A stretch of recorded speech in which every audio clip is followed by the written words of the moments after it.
Hey guys, welcome to the Level 3 Stats 2022 probability paper.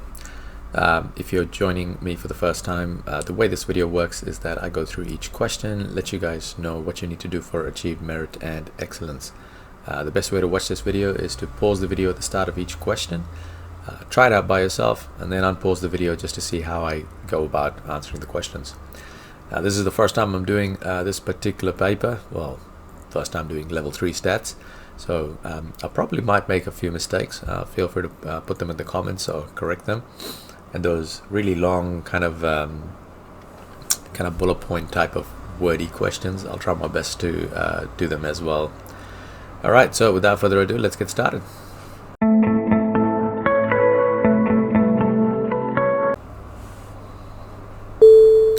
Alright, so with question 1, what I'm going to do is you can actually put this in a Venn diagram or a table, whichever is easy for you. Personally, I love Venn diagrams because it just kind of makes sense to me. But if you want to do this by tables, you can do that as well. So what I'm going to do here is I'm just going to create a rough little Venn diagram.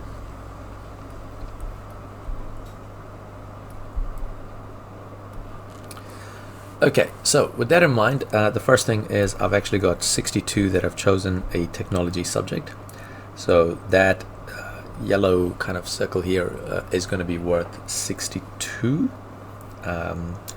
Then what I've got here is 138 has chosen not to study a language subject. So if I was to kind of put the blue circle here as the language subject, everything outside is going to be worth 138. So in other words, everything outside that blue, I like this, it's because it's like, look at that, we got colors working here. I need to remember this combination here.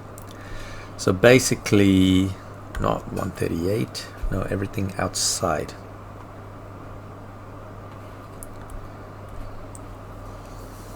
There we go. 138 is the number of kids outside in that pink area that's going to be choosing not to study a language, which means if we go 168, we're going to go 168, so 167, sorry, 167, take away 138. That's going to give us 29 students that are studying a language.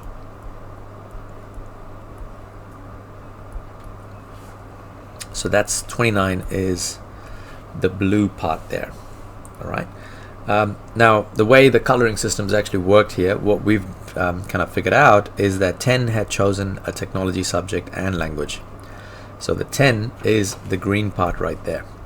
So if we have this as 10, which is the green part, the blue part, the blue circle, is the whole blue circle is actually worth 29. But we've already got 10 that's actually kind of doing both technology and language, which means the blue part is going to be 19 there. And if I look at just the red part, 62 is for that technology, which is this, language is this. 62 is there, which means the red part of it is going to be 52.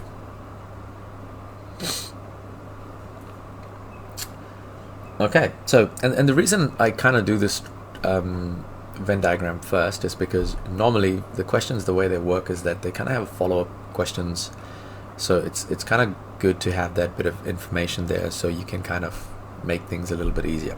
All right, so I've done the Venn diagram. I haven't even read the first part of the question here. So the first part of the question is we've got not chosen a technology subject, but we're studying a language.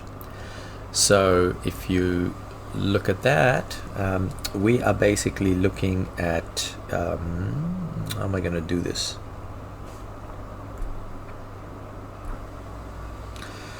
Sorry, I'm going to try and so basically we're looking for this part of that Venn diagram, which is in where it says 19. because we've actually got 19 kids that are studying a language, but they've not actually chosen a technology subject at all. So then what we're going to do is we're actually going to put this probability at the moment. So we're going to say probability of language intersected with no technology, and that is 19 students out of 167. And basically that's going to get you an achieved. And we go on to the next question. Okay, so the next question is, I need my little diagram there. We've got 3 individual students, blah blah blah. Given all three were studying technology, find the probability that they were not studying a language. So basically what we're looking for is, let me just note. So we're actually looking for probability of, given that they were studying a technology subject, the probability that they were not studying a language. So we know that with conditional probability, this is the formula. Now I'm hoping this is still valid. So we've got intersection of t, and then that's divided by probability of t. So we're looking for a kid that's actually doing technology but not doing a language. And if you look at it in the Venn diagram, that's the red part that we're looking at. So the red part of the, as you can see, that 52, the 52 is students studying technology but not doing a language at all. So if we look at it, it is going to be, we can kind of say that this is 52 out of 167, and the whole thing is now divided by probability of the number of kids doing technology. And if you look at the number of kids doing technology, that is 62, which we had right at the beginning there, 62 out of 167. Now of course 52 over 60, like this could be written as 52 over 62 as the probability of that first student doing not studying a language but doing a technology subject. Okay, so with that in mind, so I'm just going to write that as probability of student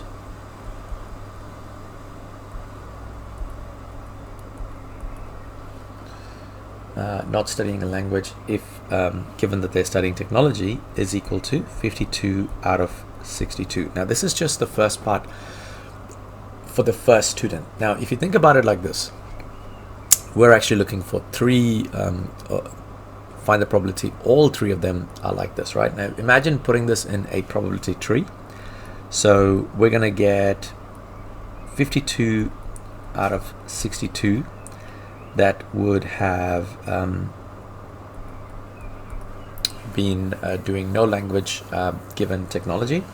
And then if you look at the second student, you're going to have, well, we've already chosen the first student, which means we've only got 61 students left over to pick from, and out of them 51 of them is going to be doing not studying language given technology. And then it kind of repeats itself, right? Because we've actually got a third student,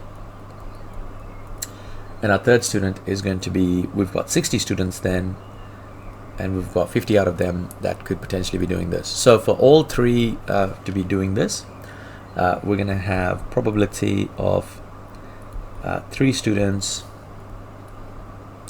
not studying language given that their technology is equal to 52 out of 62 times 51 out of 61 times 50 out of 60. So just going to work that out in the calculator. So we got 52 divided by 62 times 51 divided by 61 times.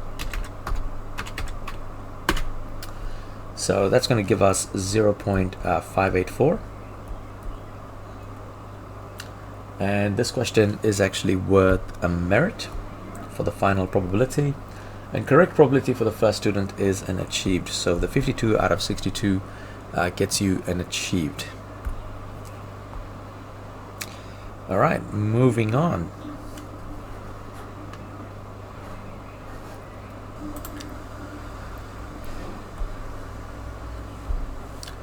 Okay, let's see what we've got here. Student claims okay, so what we're going to do is first off we're going to have a look at probability of technology itself. Now, probability of technology and probability of language, we got 29 and 62 from this diagram here. So probability of technology is 62 out of 167, and then probability of language is equal to 29 out of 167. Now, if you look at so what do we got? Student technology says no. So if you look at the intersection of them, if we look at probability of T and L, now that is the green part in the Venn diagram, which is actually 10 out of 167.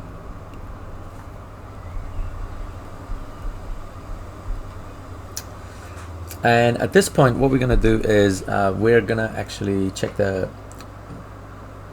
what happens when we multiply those two probabilities. So if we actually go P of T times P of L, we're going to get 62 out of 167 multiplied by 29 out of 167. So 62, have I got a calculator? 62 divided by 167 times 29 divided by 167. Now that's going to give me 0.064. However, if I look at the intersection, I've actually got 10 divided by 167, which is going to give me 0.060. And basically, both of these answers are two different answers here, and so because they're different answers, we can actually say that it suggests that the events are non-independent. We're going to write that down as a little statement here. So probabilities are different. Hang on, let me just pause. So kind of a few things to think about for this question here, because what they're basically saying is that, like, look, if the student's studying a technology, this has no effect on the probability of them studying a language subject. Now, both of these probabilities are different, so it shows that there is non-independence of events. The other thing is, like, we don't have enough evidence to support the school's claim. I think, or no, probably would be looking at more data. The other one is studying one of these subjects affects the probability of other subject. Now, I'm trying to kind of put this together, and like I said to you guys before, this is some of those kind of explanations. I'm probably not doing a good job in this. Numerically, I'm happy to kind of explain it, but yeah, this one is a little bit different. So again, feel free to put in the comments what you guys think. All right, so let's go to question D1.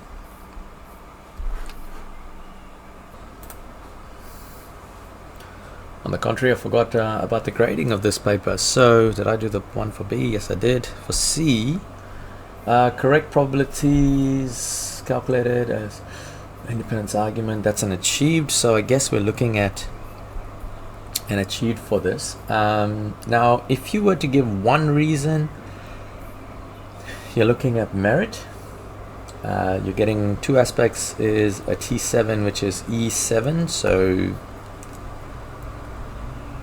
and then for the third one, you're actually going to get an E8. Now, in the answer schedule, I have got something where they've got a little note saying accept alternative arguments, which is comparison of conditional probabilities. Yeah, that would, I'd need some time to kind of think around it. But again, if anyone's got a suggestion, chuck it up in the comments there. Cool, let's go to the next question, folks.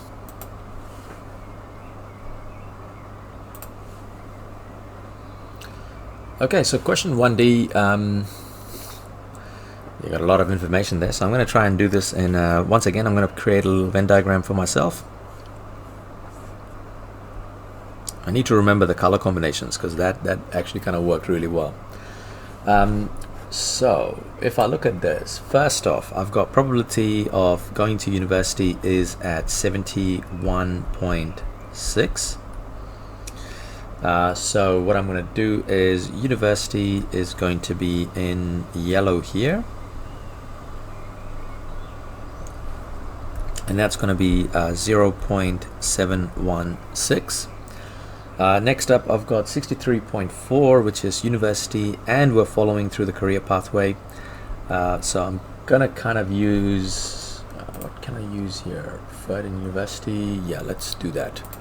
So I'm going to go university and following through with their career, which is 63.4. I probably should write this as 0.716.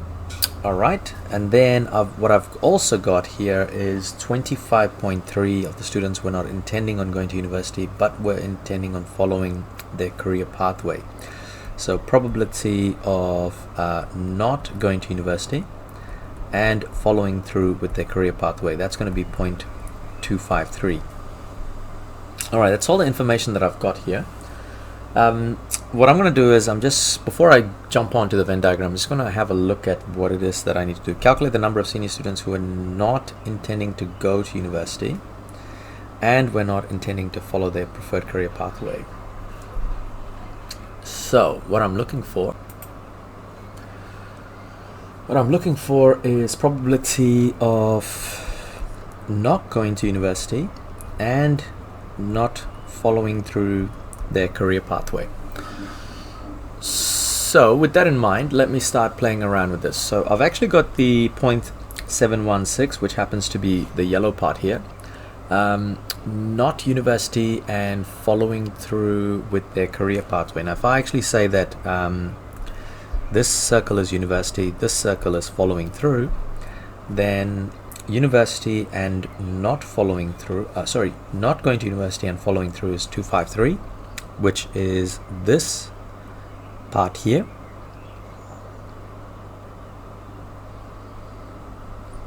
So what I've got here is 0.253 is the green part here.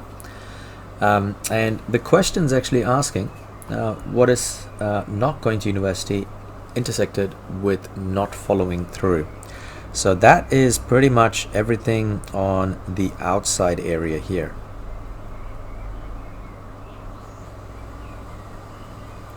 So what I've got to do is I've got to do 1 minus 0.716 plus 0.253. Of course, don't forget the brackets. So this is probability of not going to university and not following through with their chosen career pathway. So here we've got one take away 0.716, take away 0.253. And that's going to give me 0.031. Now we are actually looking for the number of students. So if we're looking for number of students, because that's what the question is asking, 0.031 multiplied by 475 students is going to actually give me, what is it, times 475. Keep messing this up. Times 475. That's going to give me 14.725 students. So I guess, personally, I always kind of think like going up that's me personally, and that's my choice. I wouldn't really go with this. But having a look at the answer schedule, they have actually said 15 students, but they also said accept 14 students as well. And it's always an area for arguments there, and so grades wise we are looking at achieved for that question. Okay, part 2 of the question is it is claimed that likely blah blah blah, what is a preferred career claimed if intended on going to university. So we're actually looking for following through with their career pathway, given that they are intending to go to university. And what we're comparing it with is probability of F given not going to university. So those are the two probabilities that we need to actually work out. So first off, we've got this is equal to probability of F intersect with U divided by probability of U. And as on this side, we've got probability of following through intersect with not going through with university, and probability of not going to university. Okay, so if you have a look at it, probability of university is 0.716. That's the part that's actually in yellow. So I am going to, let me just pause this and move this, hold on. Alright, so what we've got is F intersect with U. So the intersection part is that middle part there. So this is something that we've already calculated at the top there. So that's actually given to us from the start of the question, which is equal to 0.634. So we're going to say that we've got 0.634 divided by probability of going to university, which is 0.716. And so when we do this, we are going to get 0.716. That gives you 0.89.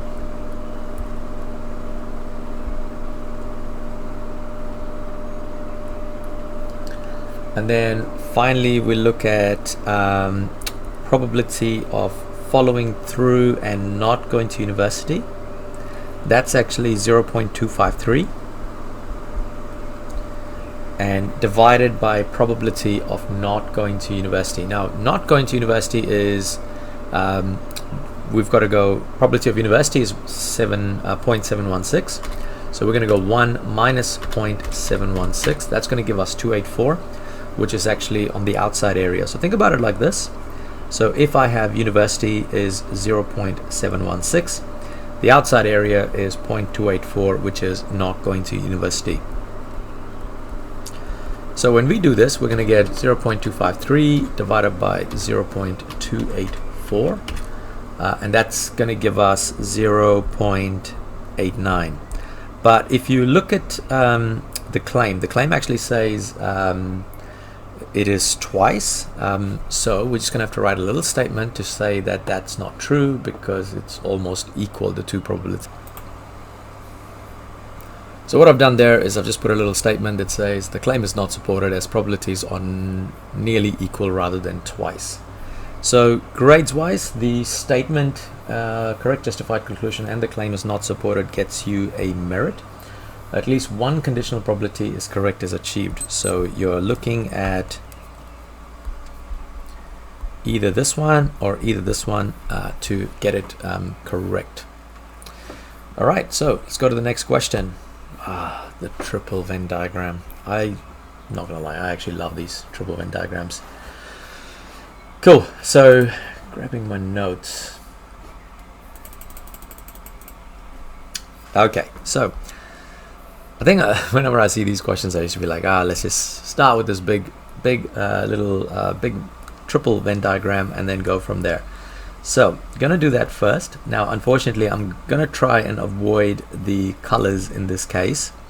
But what I will try and do is 584 is gonna be in blue. 585 is gonna be in red, the red circle.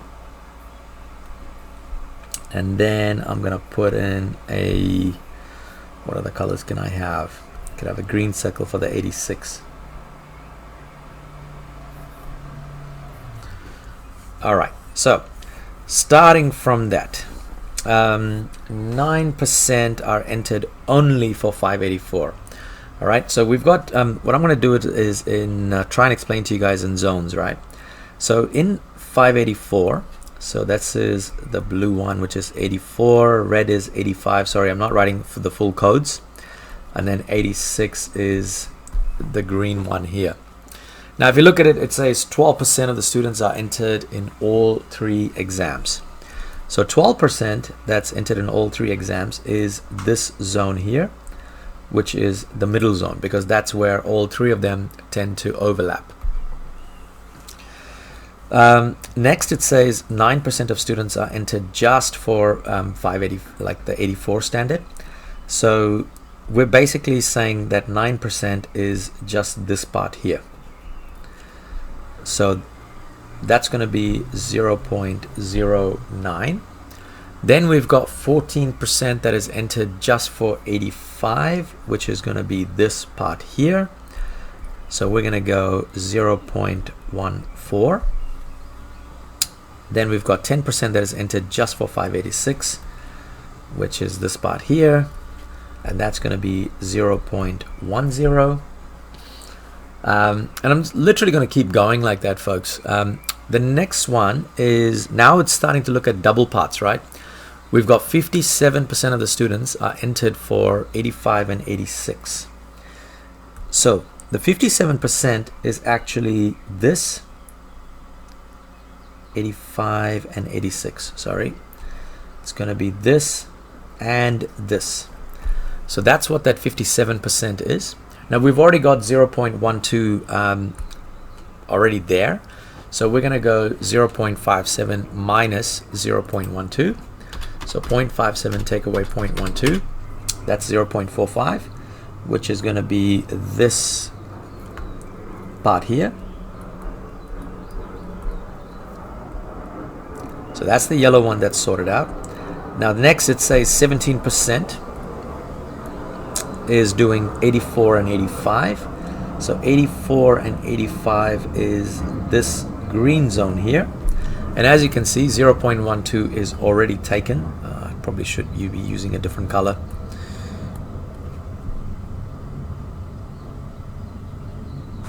So now 0.12 is taken again. So we're going to go 17%. Take away 0.12 gives us 0.05. So this part here is 0.05. And then finally, we've got another 17% that's doing 85 and 86. So, okay, that's a terrible color. Maybe try this one here. Yeah, hopefully you guys can see that. Now 0.12 is covered up again, so we're going to go point. We're going to go 0.17 minus 0.02, which is going to give us 0.05 there. Cool. So I've kind of done all of that as my diagram there, and then if I look at the actual question, the question actually says probability of, given a student was entered for 586. So 91586. Calculate the number of students that were also entered for 91584. So what I've got is, I've got probability of 91584 intersection with 91586 divided by probability of 91586. So at the moment, I'm looking at 84 intersection with 86. That's already given, doesn't it? 84, 86 is 17%. So that's 0.17. And that's actually divided by the number of students that were doing 584. So if I look at 586, sorry. So 586 is the green circle there, which means I've got 0.45 plus 0.12 plus 0.05 plus 0.10. So putting that all together, 0.45 plus 0.12 plus 0.05 plus 0.1, that's going to give me 0.72, which is the probability of 91586, which is what I'm going to use here. And now this actually gives me 0.17 divided by 0.72. That's going to give me 0.2361. And I need to figure out there's 9,985 students. So I'm going to multiply that by 9,985 because the question is asking calculate the number of students in 2022 that were entered, right? So I multiply this by 9985 and that is going to give me 23 point, okay. Once again, same issue as before, 0.6. I guess you could actually have 2358 or 2357 students is also accepted in this case. So grades wise, we're looking at Venn diagram or table correct is an achieved, and then for merit is a correct number of students found is a merit for this question. All right, let's go to the next question. I think that's pretty much for question 1, and then we go to question 2 now.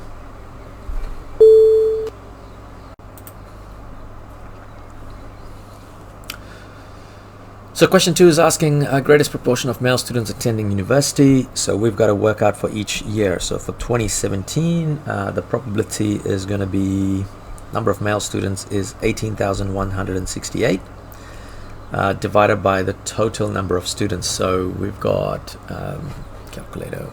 I'm just going to write down all those totals first. So 168 plus 24, 134. Hang on, let's just do the 42,302. Then we've got 42,717. I'm just adding up those values, folks. And I've got 43,042 and 42,825. So looking at the probabilities, 2017 gives me 42,302. 2018 is 18,192 divided by 24,525. 2019 gives me 18,296 divided by 43,042. And 2020 gives me 18,065 divided by 42825.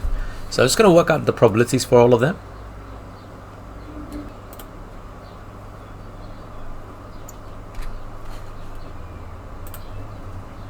So 18,168 divided by 42302, that's going to give me 4295. And I've got 18,192 divided by 24525. So I've got 0. What did I miss here? Nope, I put the wrong one there. I just realized that. Thought that looked a bit awkward. 18,192 out of 42,717. Because I knew I should have got the right answers, like at least close, right? 42717. That's going to give me 425.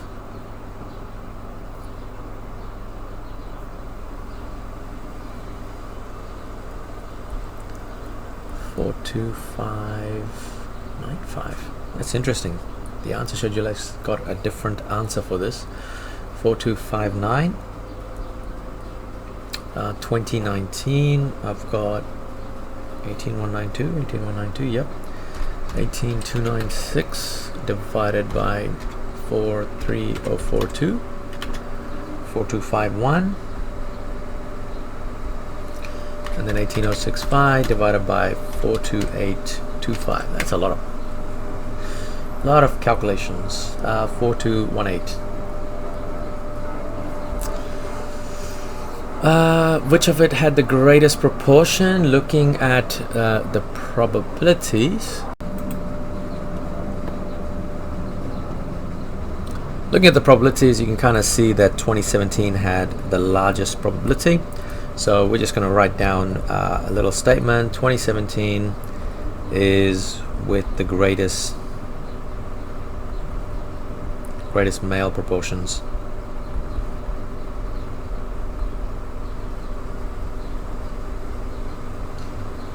What else? So grades wise, correct proportions, year determined, justified by comparisons with probability, gets you a merit. Correct proportions gets you an achieved. That's actually a pretty nice question for a merit, to be honest. All right, let's go to the next part. Okay, so part 2, it's asking for provide 2 reasons why these proportions calculated are only estimates. Now look, there's so they've asked for 2 reasons here, and I'm going to go straight to the answer schedule because it's no point of me just sitting here writing what the answer schedule actually mentions. So if you guys have a look here, they've given about 1, 2, 3, 4, 5, 6, 7 kind of reasons, but you only really need like two valid reasons. So start off is that we are trying to, I mean, if you look at it, yeah, the data is from like 2017 to 2020. So that's a bit of an old data, so we can't really kind of say that, oh yeah, it is going to be like it's applicable for right now. The other one is like part-time students may be included in the data for each year. We also had COVID during 2020, and there's like higher chances of mistakes, like data collect. At that time, it was crazy in terms of like attendance. Again, this is a big one. Over a period of 4 years, university may have changed the definitions of what it is to be an attending student. Like, you know, at the moment, like I know for a fact that I've got someone that I know that actually studies from home for university. I think, you know, they go to university like once or twice a term. Does that mean that they're a full-time? They are still classified as a full-time student, but then the university might actually say, right, I've got someone that's an attending student versus who's actually coming into the university. Is that the data they're collecting, or do they count the data for the full course? Again, this kind of goes back to that next point. Not all students enrolled with Auckland Uni will be attending because they could be doing it from home, and there's different ways in which you can study. Dropouts, there's always dropouts that will change the proportions, because I think, I mean, when I went to uni, it was like we were given like 2 weeks to try a course before we can start dropping out. Does that mean is the university looking at the start of the course or end of the course? That's a question to ask. And of course, this is quite a contentious one, but it is true. Students identifying themselves as male or female may change during a year. All right, so as you can see, there's a few reasons that you can actually give here, and it's how you kind of write it and how you put those reasons in for this question. So 2 reasons get you a merit, 1 reason gets you an achieved. Yeah, like if I was to sit there writing all of that, guys, I'm just keeping, yeah, it's gonna, you get what I'm trying to say, right? Like you just write that down as your reasons. All right, so let's go to the next question. Okay, so question B, part 1, calculate the probability that they attend lectures regularly. So what do we've got? We've got 50-year students, 38% attended lectures regularly, who took the final examinations. So E being examination, and then 38% of the students regularly. Okay, so what I'm going to do is I'm actually going to create a probability tree for this. And what I'm going to say is, first off, looking at the 9 that took courses that did not have final examinations. So I'm looking at this part here. So I've got 9 out of 50. 9 out of 50 is probability wise, we're looking at 0.18. So we've got 0.18 that actually have got no examinations. That's the first bit of information. Now we've got 0.82 that will have examinations.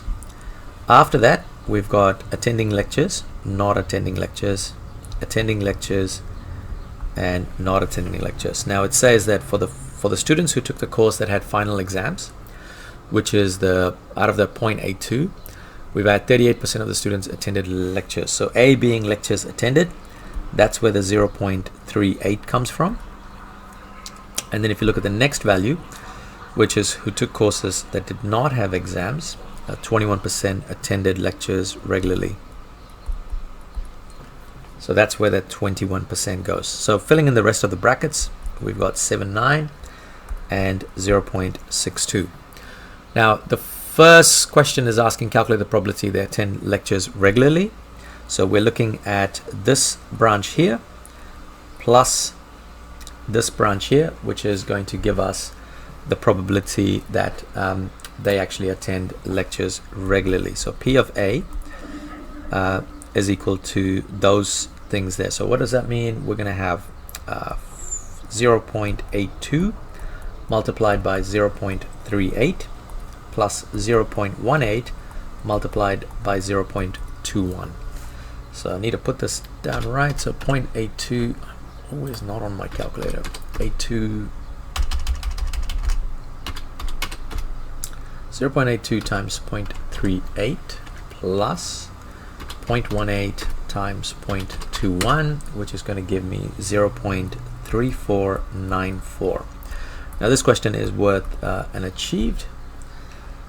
All right, and then let's have a look at the next question. The next question, it says probability that probability of exam intersecting with A plus the P of not E and not A is equal to 1. Now look, I'm going to be honest with you in this case. Like when I look at this, and if you think about it, even, I mean, I don't know if you can think about it in a, can you think about an event diagram? It is possible, but what I'm going to do is I'm actually going to put this as a table so you can kind of have a look how to understand this. Actually, no, I'm not going to put this in the table. I'm going to go back to our probability tree here, and I'm going to use that probability tree. So give me a second. I'll just move the tree down. Okay, so this is what the question is saying in part 2, right? We've actually got a student that believes this, but here is the problem. Now, when we do this in the tree, let's have a look at E intersect with A. E intersect with A is actually this particular branch here. And as you can see in the calculator, I've actually worked out the probability, which is 0.82 times 0.38, which is equal to 0.3116. And then not E and not A, probability of not E intersect with not A is equal to 0.18 times 0.79.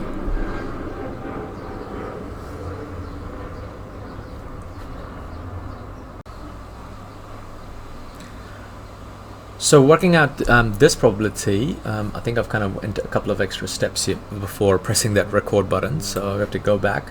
I did 0.018 times 0.79, so that is going to give me this probability, which is 0.1422. When I add these two probabilities, I'm getting 0.4538, and the claim was that it actually equals to 1, and we can see that it's not going to equal to 1 because the student's actually missing two branches here completely. They're not actually counting this branch, and they're not counting this branch here, which of course is, you've got one probability here and then you've got another probability here. So we're going to write a quick little statement. So the quick little statement is student is incorrect as student is missing two events, and probabilities can those probabilities cannot be equal to 1. Yeah, probably need to write that a little bit better. Grades wise, we're looking at a statement. Missing two events gets you a merit. Find the sum of two probabilities gets you an achieved. All right, let's go to the next question. Okay, so with this question, what we have is we've got 4 first-year students, and what is it? Calculate the probability that 3 of the 4 took a course without a final exam and attended lectures regularly. So that is basically that first branch there, which is the 0.18. Sorry, let me just put that here. Oh, no. Let's go back here. I think I actually have the...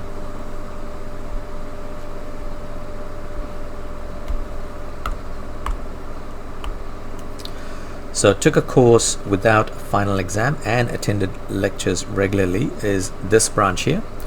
So we've got the probability of this is 0.18 times 0.21. 0.18 times 0.21 is equal to 0.0378. And we want to know probability 3 of 4 students, right? So that means we've got first student, which is 0.0378, and then we've got our second student, which is 378, times our third student, which is another 378, and then multiplied our fourth student, but this time we're only looking for 3 out of 4, so that's going to be 1 minus 0.0378. So when we do this, we are actually going to get, what's this probability going to be? I'm going to have to work it out first. 0.0378 times 0.0378 times 1 minus 9.9622. Okay, so that's going to give me this really tiny looking little probability, 5.197 times 10 to the power of negative 5. But here's the thing, like with this one, the order matters, right? So you could actually have like this. So first 3 students and then not. Then you could have the third student not doing it, but the fourth student doing it. So almost you've got 4 of these probabilities. So you actually need to go 4 times, sorry, I should have put that as 5.197 times 5.197 times 10 to the power of negative 5.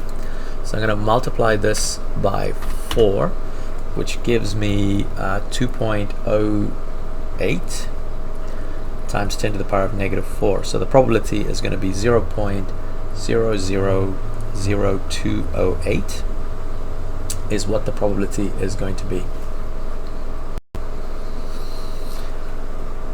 Alright, so and there's one more little part to it. They say explain any assumptions made and comment on one potential issue when applying the result for all students taking first year courses in 2022. I guess, you know, there's a couple of things that we need to think about.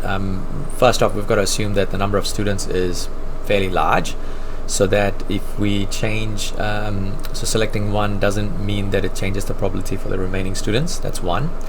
Number 2, like the second point that you need to be making is the probabilities are not going to be the same. Like from every year, they're going to have like different probabilities which impact like the students, you know, the destination of university. Some people might be like, well, Auckland traffic's getting worse, I'm not going to go to Auckland, I'm going to go to other universities.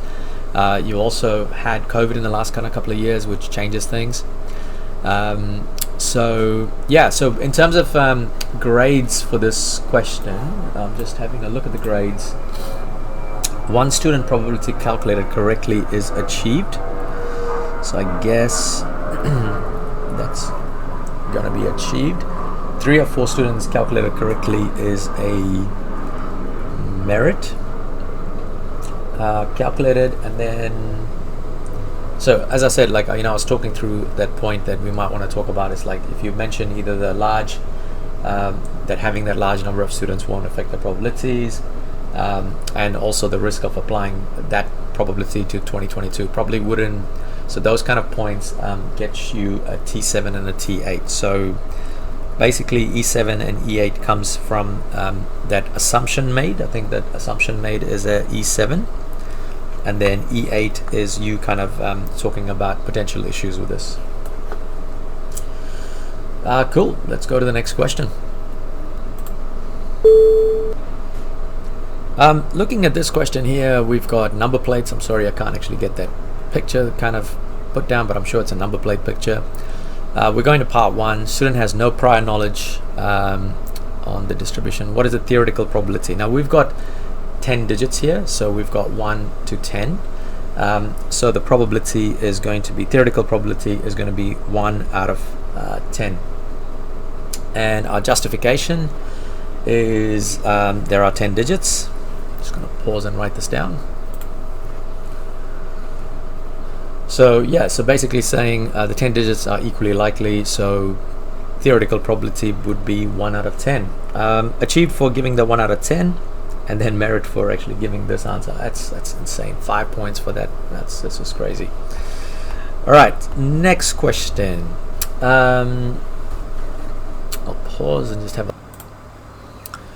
So looking at part 2 of this question, it says from the data given, calculate the probability the digit on a number plate was 5 or higher.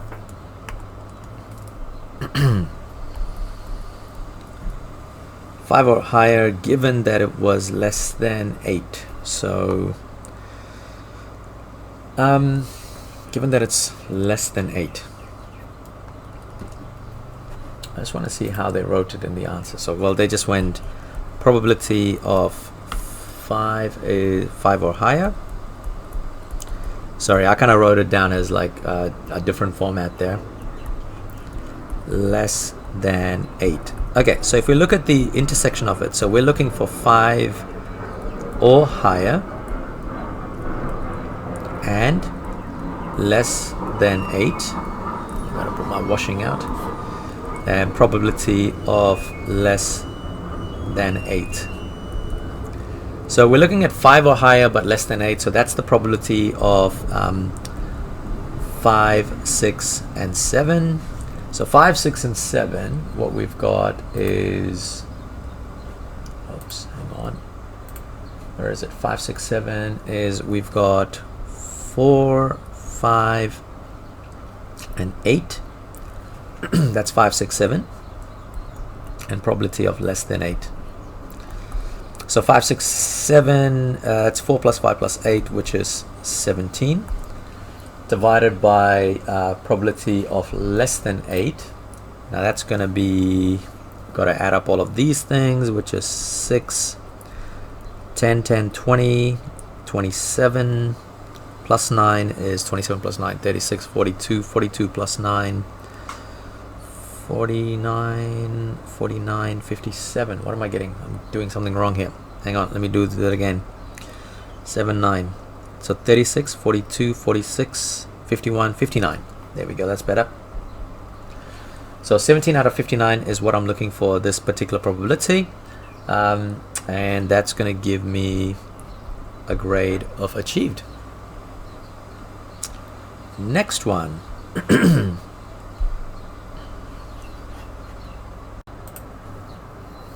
Okay, so B part 1, what I'm going to look at is probability of 8 itself for student number 2. So 8 from student 2. The number of 8s I have is 8, and then I've got 8 out of 60. And then probability of 8 from student 3. That is 7 out of 66. By the way, I got the 60 from there and the 66 from there, which actually avoids me sitting there counting all of those things. So 8 out of 60 is my first probability, which is 0.133. 7 out of 66 is 0.106. Okay, now the student actually claims that the other students must have deliberately looked for number 8 plates. I don't think that's true, because you can kind of see that the theoretical probability, so I'm going to say claim is not valid.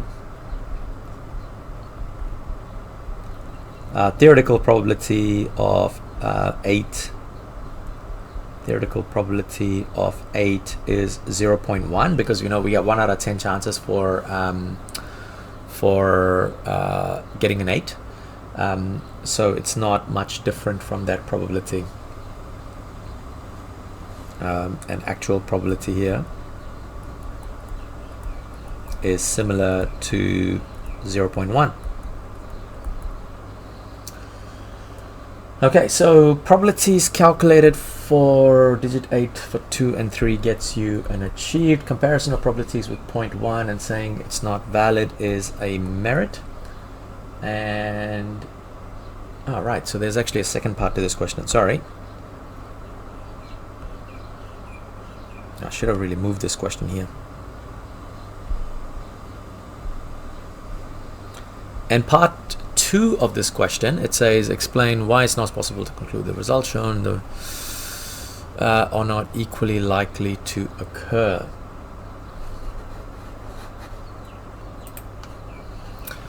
So for part 2 of this question is like, I mean, for starters, like, there's so many number plates, and we've got such a kind of like a small sample here. Now if we have a small sample, you know, the sampling variability is going to be pretty big, and we can kind of see that in these little diagrams. I mean, like if you think about it, like student 1, they picked only 44, you know, they had a sample size of 44, and you can see that like the number 8 is actually very low compared to student 2 and student 3. And I think this is something that we need to be aware of, and you probably need to mention it, is that one is mentioned that if you have a low sample, that there's going to be a lot of randomness, which means you're going to have a larger sampling variability, and also that this doesn't actually mean that the number of the standard number plates, the numbers are not equally likely as well. So I think with the larger sample size, we might be able to get closer to it. So that's probably what I would say. And I think if you were to mention that, that is going to get you an excellence grade. So thinking about low sample size is equal to large sampling variability, kind of writing that in your own words there.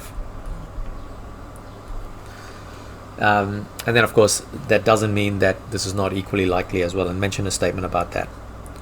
Cool. Last part of this question, which we have here.